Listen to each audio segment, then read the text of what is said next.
ആഹാരം കഴിച്ചു കഴിഞ്ഞതും അവനെക്കുറിച്ചറിയാനുള്ള ആകാംക്ഷയിൽ ലച്ചു അവനെ തന്നെ നോക്കിയിരുന്നു. അവളെ തൻ്റെ നെഞ്ചോട് ചേർത്ത് പിടിച്ചുകൊണ്ട് ശിവൻ പറഞ്ഞു തുടങ്ങി. ചന്ദ്രബിംബം തറവാട്ടിലെ കാരണവർ കേശപൊതുവാളിന് ഭാഗ്യജഗദമ്മയ്ക്കും കുട്ടികളില്ലാതിരുന്ന നേർച്ചയും കാഴ്ചയും വെച്ച് കിട്ടിയ കുഞ്ഞായിരുന്നു ശോഭ. എൻ്റെ അമ്മ ഒത്തിരി സ്നേഹത്തോടെ താഴ്ത്തും തറയിലും വെക്കാതെ പൊന്നുപോലെയായിരുന്നു കൊണ്ടു നടന്നത്. ഈ ഏക്കറുകളുടെയും സമ്പാദ്യത്തിൻ്റെയും ഒക്കെ ഏക അവകാശി. അതുകൊണ്ട് തന്നെ പലർക്കും അമ്മയിൽ ഒരു കണ്ണുണ്ടായിരുന്നു.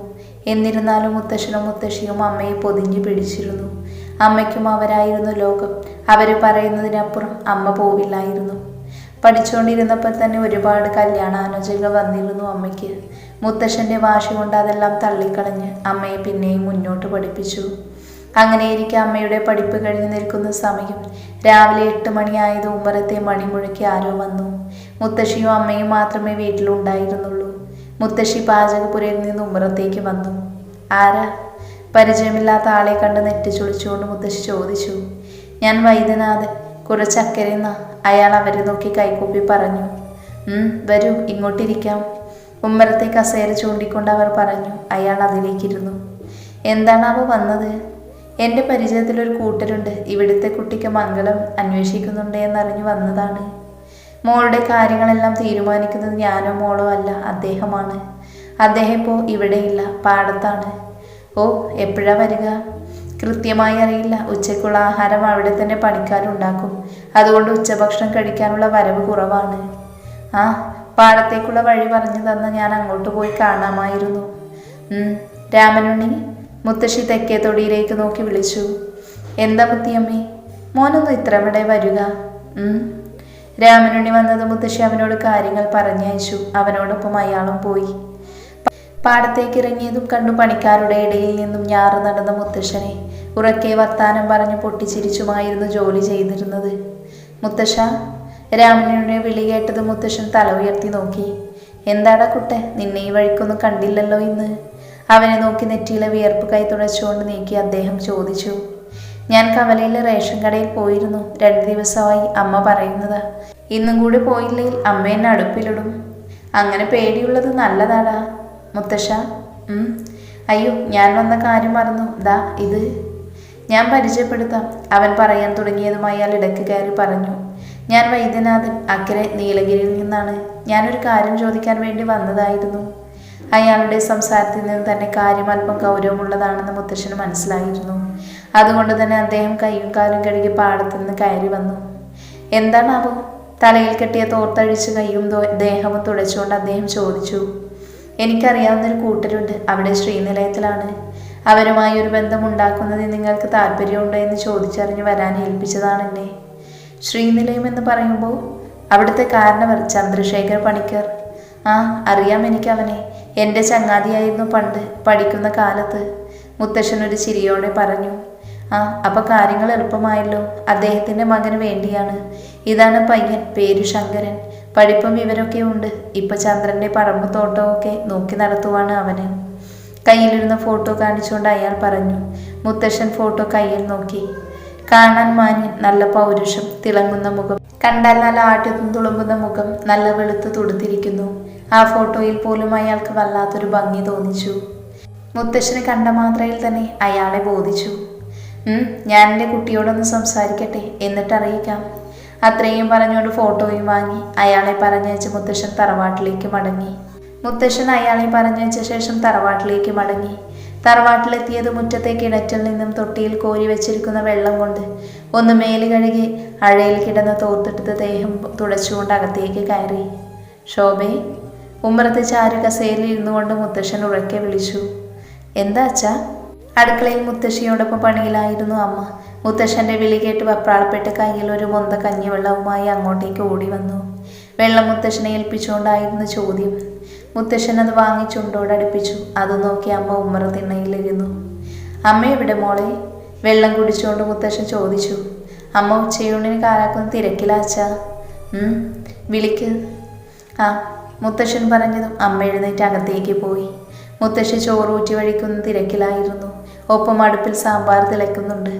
ഇടയ്ക്ക് തീ അണയുമ്പോൾ എന്തൊക്കെയോ പിറുപിറുത്തോണ്ട് ജാനു ചേച്ചിയോട് എന്തൊക്കെയോ പറയുന്നുണ്ട്. അമ്മ, എന്താ കണ്ണാ? ദേ അച്ഛൻ വന്നിട്ടുണ്ട്, അമ്മയെ തിരക്കുന്നു. ആണോ? ജാനു, നീ ഇതൊന്ന് നോക്ക്, ഞാൻ അങ്ങോട്ടൊന്ന് ചെല്ലട്ടെ. ജാനു ചേച്ചിക്ക് നിർദ്ദേശം കൊടുത്ത ശേഷം അമ്മയും കൂട്ടി മുത്തശ്ശി ഉമ്മറത്തേക്ക് നടന്നു. ഉമ്മറത്തേക്ക് എത്തിയതും കണ്ടു ചാരു കസേരയിൽ ചാരി കണ്ണടച്ചിരിക്കുവായിരുന്നു മുത്തശ്ശനെ. അച്ഛാ, അമ്മ വിളിച്ചത് മുത്തശ്ശൻ കണ്ണു തുറന്ന് അവരെ നോക്കി. എന്താ ഏട്ടാ? പറയാം, നീ ഇങ്ങോട്ടിരിക്ക്. മുത്തശ്ശൻ പറഞ്ഞത് മുത്തശ്ശി ഉമ്മറപ്പടയിലിരുന്നു. മോളുടെ പഠിപ്പൊക്കെ കഴിഞ്ഞ് നിൽക്കുവല്ലേ, അതുകൊണ്ട് തന്നെ ഇനിയിപ്പോൾ മോൾക്കൊരു വേളി ആലോചിക്കുന്നതിനെ കുറിച്ച് അച്ഛൻ ചിന്തിക്കാമല്ലോ അല്ലേ? ചോദ്യഭാവത്തിൽ മുത്തശ്ശൻ ചോദിച്ചു. ആ ചോദ്യം കേട്ടത് മുത്തശ്ശിക്ക് കാര്യം പിടികിട്ടി. അച്ഛ, എൻ്റെ എല്ലാ കാര്യങ്ങളും തീരുമാനിക്കുന്നത് അച്ഛനും അമ്മയും ചേർന്നല്ലേ, പിന്നെ എന്താ ഇപ്പോൾ ഇങ്ങനെ ഒരു ചോദ്യം? മുത്തശ്ശൻ്റെ ചോദ്യത്തിന് അമ്മ മറുചോദ്യം പറഞ്ഞു. ഇത്രയും നാൾ തീരുമാനിച്ച പോലെയല്ല മോളെ ഇത് നിന്റെ ജീവിതമാണ്. അത് തിരഞ്ഞെടുക്കേണ്ടത് നീയാണ്, ഞങ്ങളല്ല. അച്ഛാ, ഞാനിപ്പോൾ എന്താ പറയുക? അതിനെപ്പറ്റിയൊന്നും ഞാൻ ഇതുവരെ ചിന്തിച്ചിട്ടില്ല, അമ്മ വെപ്രാളപ്പെട്ട് പറഞ്ഞു. ഇന്നൊരാൾ എന്നെ കാണാൻ വന്നിരുന്നു, കുറച്ച് അക്കരയിന്ന. തനിക്കറിയോ ജഗതി ചന്ദ്രനെ? മുത്തശ്ശൻ മുത്തശ്ശിയോട് ചോദിച്ചു. എനിക്കങ്ങോട്ട് ഓർമ്മ കിട്ടുന്നില്ല. എൻ്റെ പഴയ ചങ്ങാതിയായിരുന്നു ചന്ദ്രശേഖരൻ. അവൻ്റെ മൂത്ത മകന് വേണ്ടി ശോഭയെ ചോദിക്കാനായി അയാൾ വന്നത്. അതെയോ? അത് നല്ലൊരു കാര്യമാണല്ലോ. ആട്ടെ, പയ്യനെന്താ ജോലി? പയ്യന് നല്ല പഠിപ്പുണ്ട്. ഇപ്പോൾ പഠിച്ചു കഴിഞ്ഞ് ചന്ദ്രൻ്റെ ബിസിനസ്സൊക്കെ നോക്കി നടത്തുവാണെന്ന് അയാൾ പറഞ്ഞത്. പേര് ശങ്കരൻ, മുത്തശ്ശൻ ഗൗരവത്തോടെ പറഞ്ഞു. എന്തൊക്കെയായാലും നല്ലോണം അന്വേഷിക്കണം, എന്നിട്ട് തീരുമാനിച്ചാൽ മതി. ആകപ്പാടെ ഒന്നല്ലേ ഉള്ളൂ. മുത്തശ്ശി അത് പറഞ്ഞ് നെടുവീർപ്പിട്ടുകൊണ്ട് അമ്മയെ നോക്കി. അപ്പോഴേക്കും അമ്മയുടെ മനസ്സിലൊരു പിടിവലി നടക്കുമായിരുന്നു. ഇത്രയും നാളും തന്നെ ഒപ്പം നിന്ന് അച്ഛനെയും അമ്മയെയും വിട്ടുമാറി നിൽക്കേണ്ടി വരുമല്ലോ എന്നോർത്ത് മനസ്സിൽ സങ്കടവും പൊട്ടിമുളച്ചിരുന്നു. അതുതന്നെ എൻ്റെയും തീരുമാനം. നാളെ അത്രാടം വരെ പോകണം. എന്നിട്ട് പയ്യനെയും കുടുംബത്തെയും പറ്റി വിശദമായി അന്വേഷിക്കാം. എന്നിട്ട് ആലോചിക്കാം ഇത് മുന്നോട്ട് കൊണ്ടുപോകണോ എന്ന്. അതാ നല്ലത്. അങ്ങനെയാണെങ്കിൽ ആ രാമനുണ്ണിയും കൂടെ കൂട്ടിക്കൂ. മുത്തശ്ശി പറഞ്ഞത് മുത്തശ്ശൻ തലയാട്ടി. അപ്പോഴും അമ്മയുടെ മനസ്സിൽ ആ പേരായിരുന്നു, ശങ്കരൻ. എന്ന് ഞാനൊന്ന് കിടക്കട്ടെ, നല്ല ക്ഷീണം. ഒപ്പം മുത്തശ്ശിയും എഴുന്നേറ്റ് അടുക്കളയിലേക്ക് പോയി. ആ മോളി, ഞാനൊരു കാര്യം മറന്നു. അയാൾ ആ പയ്യൻ്റെ ഫോട്ടോ എൻ്റെ കയ്യിൽ തന്നിട്ടുണ്ട്. അരയിലെ മുണ്ടിൽ മുറുക്കി വെച്ചിരിക്കുന്ന ഫോട്ടോ എടുത്ത് അമ്മയ്ക്ക് നൽകിക്കൊണ്ട് മുത്തശ്ശൻ പറഞ്ഞു. അമ്മ അതിലേക്ക് നോക്കി, ഒപ്പം മുത്തശ്ശിയെയും. നല്ല വെളുത്ത ആട്ടിത്തം തുളുമ്പുന്ന മുഖം, കണ്ണുകളിൽ വല്ലാത്തൊരു തിളക്കം, ചുണ്ടുകളിൽ ആരെയും മയക്കുന്ന പുഞ്ചിരി, കവളിച്ചിരിക്കുമ്പോൾ തെളിഞ്ഞ കുഞ്ഞു നുണക്കുഴി, നല്ല കറുത്ത നീളമുള്ള മുടി അല്പം നെറ്റിയിലേക്ക് വീണ് കിടക്കുന്നു. ആ ഫോട്ടോയ്ക്ക് പോലും ജീവനുണ്ടെന്ന് അമ്മയ്ക്ക് തോന്നിപ്പോയി ഒരു നിമിഷം. അമ്മയുടെ മുഖത്തെ ഭാവങ്ങൾ ഒപ്പിയെടുക്കുമായിരുന്നു രണ്ടാളും. അമ്മയ്ക്ക് ആളിനെ ഇഷ്ടമാണെന്ന് മുത്തശ്ശനും ആ മുഖത്ത് നിന്ന് തന്നെ വായിച്ചെടുക്കാൻ കഴിഞ്ഞിരുന്നു. അമ്മ ഒരു ചെറുചിരിയോടെ അവരെ നോക്കിയ ശേഷം ആ ഫോട്ടോയുമായി അകത്തേക്ക് ഓടി. മുത്തശ്ശനും മുത്തശ്ശിയും ഒരു ചിരിയോടെ പരസ്പരം മുഖത്തോട് മുഖം നോക്കി. പിറ്റേന്ന് തന്നെ മുത്തശ്ശൻ രാമനുണ്ണിയെയും കൂട്ടി നീലഗിരിയിലേക്ക് യാത്ര തിരിച്ചു. അവിടെ എത്തി പ്രധാന ഗ്രാമത്തിലും മറ്റും ശങ്കരനെ കുറിച്ച് അന്വേഷിച്ചു. പുറത്തുപോയി ബിരുദം നേടിയ ആളായതിനാൽ ആൾക്കാർക്കൊന്നും ശങ്കരനെ കുറിച്ച് അധികമൊന്നും അറിയില്ലായിരുന്നു. എങ്കിലും അറിയാവുന്ന കാര്യങ്ങളെല്ലാം ശേഖരിച്ചുകൊണ്ട് അവർ ശ്രീനിലയത്തിൻ്റെ പരിസരത്തുള്ള വീട്ടുകാരോടും അവരെ പറ്റി ചോദിച്ചറിഞ്ഞു. ശേഷം തിരികെ മടങ്ങി. തറവാട്ടിലെത്തിയതും അവരെ പറ്റി അറിഞ്ഞ കാര്യങ്ങൾ മുത്തശ്ശൻ മുത്തശ്ശിയോടും അമ്മയോടും പറഞ്ഞു. ശേഷം ഈ ബന്ധത്തിന് സമ്മതമാണെന്നും വൈദ്യനാഥൻ വഴി ശ്രീനിലയത്തിൽ അറിയിച്ചു. പിന്നെ എല്ലാം പെട്ടെന്നായിരുന്നു. താമസിയാതെ അടുത്ത ദിവസം തന്നെ ശങ്കരൻ ശോഭയെ വന്ന് പെണ്ണ് കണ്ടു. കാരണവന്മാരെല്ലാം ചേർന്ന് നിശ്ചയം തീരുമാനിച്ചു പിരിഞ്ഞു. ശങ്കരനും മറ്റുള്ളവർക്കുമെല്ലാം ശോഭയെ ഇഷ്ടപ്പെട്ടപ്പോൾ ശങ്കരൻ്റെ പെങ്ങൾ ശ്രീലേഖയ്ക്ക് ഇഷ്ടമായത് അവളുടെ സ്വത്തുക്കളായിരുന്നു. അതെങ്ങാനും കൈക്കലാക്കണമെന്ന ചിന്ത അവരിൽ നുരഞ്ഞു പൊന്തിയത് ആരും അറിഞ്ഞിരുന്നില്ല. വരാൻ പോകുന്ന വിപത്തുകളെക്കുറിച്ച് അറിയാതെ അവർ സന്തോഷത്തിലായിരുന്നു. അങ്ങനെ നിശ്ചയവും കഴിഞ്ഞു. വിവാഹ ദിവസം വന്നെത്തി. അമ്മയെ അണിഞ്ഞൊരുക്കി അടുത്തുള്ള അമ്പലത്തിലേക്ക് കൊണ്ടുപോയി. അധികം ആരും തന്നെ ഉണ്ടായിരുന്നില്ല. അങ്ങനെയൊന്നും വേണ്ടെന്ന് അമ്മയ്ക്ക് നിർബന്ധമായിരുന്നു. പിന്നെ അച്ഛനും പറഞ്ഞിരുന്നു. മുഹൂർത്തമായതും ദേവിയുടെ നടയിൽ വെച്ച് അച്ഛൻ അമ്മയുടെ കഴുത്തിൽ താലികെട്ടി സ്വന്തമാക്കി. ശേഷം അമ്മയെയും കൊണ്ട് നീലഗിരിയിലേക്ക് പോയി. മുത്തശ്ശനെയും മുത്തശ്ശിയെയും വിട്ടു പോകാൻ അമ്മയ്ക്ക് അത്ര താല്പര്യമൊന്നും ഉണ്ടായിരുന്നില്ല. എങ്കിലും പോകാതെ പറ്റില്ലല്ലോ. ശേഷം അവിടെയായിരുന്നു അമ്മയുടെ ലോകം. അച്ഛനും അവിടുത്തെ മുത്തശ്ശനും മുത്തശ്ശിയും എല്ലാം അമ്മയെ സ്നേഹം കൊണ്ട് മൂടിയപ്പോൾ ലേഖാപ്പച്ചി മാത്രം സ്നേഹം അഭിനയിച്ച് തകർത്തു എല്ലാവരുടെ മുന്നിലും. അമ്മയ്ക്കൊരു സംശയത്തിനും ഇട കൊടുക്കാതെ കൂടെ തന്നെ നടന്നു. അങ്ങനെ ഇരിക്കെയാണ് അച്ഛന് ബിസിനസ്സിൻ്റെ ആവശ്യമായിട്ട് ഒരാഴ്ച മാറി നിൽക്കേണ്ടി വന്നത്.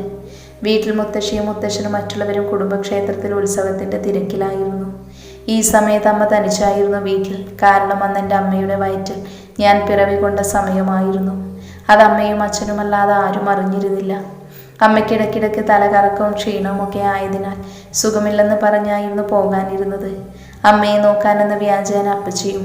അമ്മ കിടക്കുക എന്ന മുറിയിലേക്ക് അപ്പച്ചി ഒരാളുമായി കയറി വന്നു. അധികം പ്രായമൊന്നും ഉണ്ടായിരുന്നില്ല ആളിന്. ഏകദേശം ഒരു 30-35 വയസ്സ് വരും. ശോഭേ? ഒന്ന് മൂളിക്കൊണ്ട് അമ്മ കണ്ണു തുറന്നു. ദേ, ഇവന് നിന്നോടെന്തോ സംസാരിക്കാനുണ്ടെന്ന്.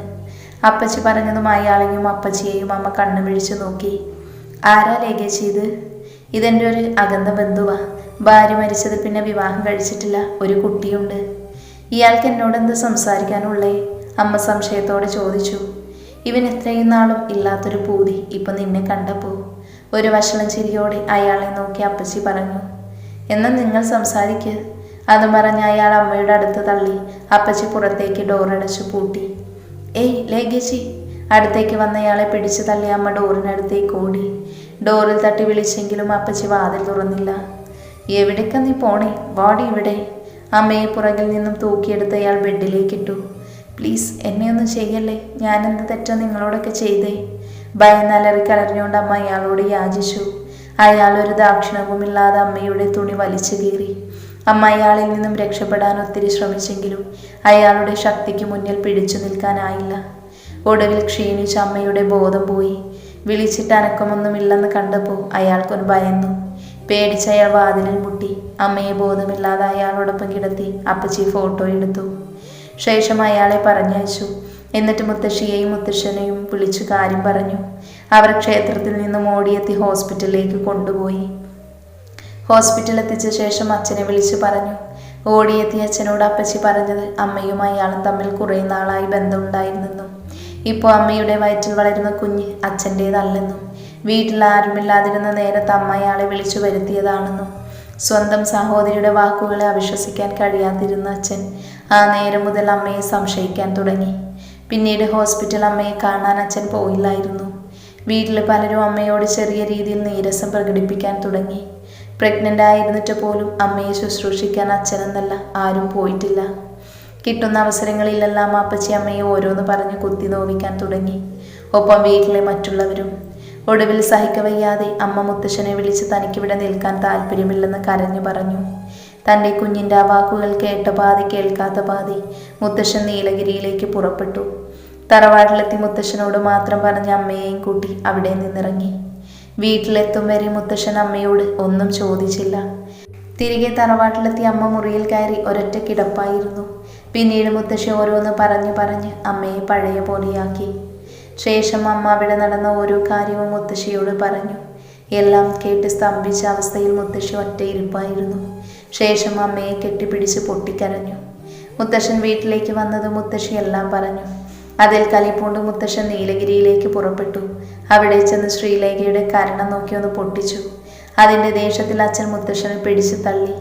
ആകെ പ്രശ്നമായി, തല്ലായി, വഴക്കായി. ഒടുവിൽ അച്ഛനെതിരെയും അപ്പച്ചിക്കെതിരെയും മുത്തശ്ശൻ കേസ് ഫയൽ ചെയ്തു. അമ്മയും കൂടി മൊഴി കൊടുത്തതും കേസ് ബലപ്പെട്ടു. അച്ഛനും അപ്പച്ചിയും അമ്മയെ ഉപദ്രവിച്ചെന്നും 2 വർഷത്തെ ജയിൽവാസം വിധിച്ചു. ആ സമയത്തായിരുന്നു അമ്മയുടെ വയറ്റിൽ എൻ്റെ വളർച്ച. മുത്തശ്ശനും മുത്തശ്ശിയും അമ്മയെ പൊന്നുപോലെ കൊണ്ടു നടന്നു. അമ്മയ്ക്ക് കൂട്ടായി എപ്പോഴും രാമനുണ്ണിയും ഉണ്ടായിരുന്നു. അവൻ്റെ കലപില വർത്താനത്തിൽ അമ്മ തൻ്റെ വേദനകളെല്ലാം മറന്നു തുടങ്ങി. അങ്ങനെ ഇരിക്കെയാണ് പെട്ടെന്നൊരു ദിവസം അമ്മയ്ക്ക് വേദന വന്നത്. രാമനുണ്ണിയുടെ സഹായത്തോടെ മുത്തശ്ശൻ അമ്മയെ ഹോസ്പിറ്റലിൽ എത്തിച്ചു. അന്ന് വൈകിട്ട് തന്നെ ഞാൻ ജനിച്ചു. ഒരു കോംപ്ലിക്കേഷൻസും ഉണ്ടായിരുന്നില്ല. ആൺകുട്ടിയാണെങ്കിൽ അമ്മയും അച്ഛനും ഒന്നിച്ച് തീരുമാനിച്ചതായിരുന്നു ശിവശങ്കരൻ എന്ന പേരിടാമെന്ന്. ഒടുവിൽ അത് തന്നെ അമ്മ എനിക്കിട്ടു. എന്നെ മുത്തശ്ശനും മുത്തശ്ശിയും തറയിൽ വെക്കാതെയാണ് വളർത്തിയത്. ഒരു കുറവും വരുത്താതെ ഏതു നേരവും അമ്മയും ഒപ്പം ഉണ്ടായിരുന്നു.